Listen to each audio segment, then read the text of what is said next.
Are you happy now? You have managed to break up our family. I didn't know you could treat your aunt like a lamb for slaughter to retain that company.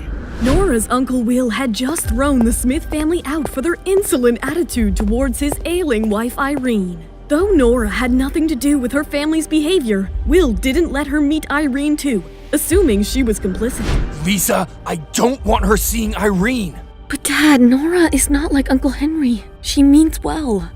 Then why isn't she doing anything? She's holding on so stubbornly to that company and just standing by as your mother dies? How is she any different from Henry now? Will, don't compare her to Henry. Nora is not doing anything because she knows it's not going to work. I am destined to die. I know that, Irene, but I just can't accept it. Will broke down into tears. Nora, who was listening to their conversation from outside, was distressed about not being able to pacify them and deliver the good news of Dr. Athena operating on Irene in person. So she dropped Lisa a text message. As soon as Nora hit the send button, she took one last look at Aunt Irene through the vision panel on the door and walked away. She was oblivious to being watched from afar by Justin, who was also there to visit his relative. Justin's head was reeling about why Nora would not help her aunt, and Lawrence vocalized his boss's thoughts. What an incorrigible woman!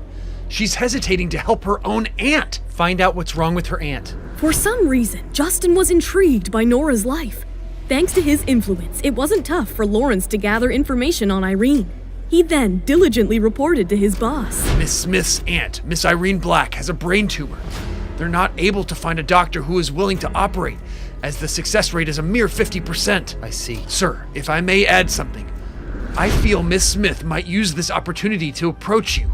And why would the hoity-toity Miss Smith do that? Two of the best neurosurgeons in the States work in our hospitals, and I am sure that's reason enough for her to approach you for help and to get close to you. Justin wanted to neither accept nor deny Lawrence's notion. They spent their car ride back to the hotel in silence. When they reached the hotel lobby, they were approached by someone Lawrence had anticipated, Nora. Hello, Mr. Hunt. May I have a word with you? Was I right or was I right, Mr. Hunt?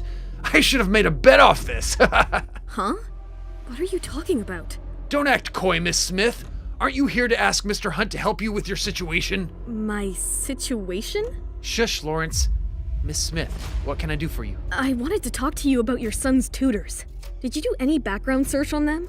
Excuse me, what are you getting at, miss? Quit beating around the bush and just make your request for the doctors you need for your Aunt Irene. What? How do you know about my Aunt Irene? Mr. Hunt, are you snooping on me? Nora was fuming with rage. Before Justin could explain himself, she snapped. Quit following me around and focus on your son more. Those tutors of yours are horrible. Justin stood there puzzled for quite some time. He was angry at Lawrence for speaking out of turn and embarrassing him. In the meantime, at his hotel room, Pete's tutor, Miss Cummings, was annoyed that Pete hadn't turned up for his lesson on time. Running out of patience, she was about to call Justin. Just then, Pete, you are 10 minutes late. Care to explain? I was playing a game on my phone. What am I late for? You're yelling?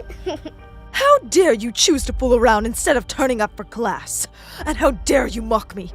That's it. Stretch your arm. No! Miss Cummings was shocked to her core. Pete had never spoken to her in such a bold manner. Was that really Pete, she thought? And she was right indeed, as the child contesting her was not Pete, but Cherry. What was Cherry doing in Justin's hotel room? Where was Pete? Hi, Nora here. If you are wondering what happens next, then download the Pocket FM app and listen to the exciting episodes of Saving Nora Now with the link in the description.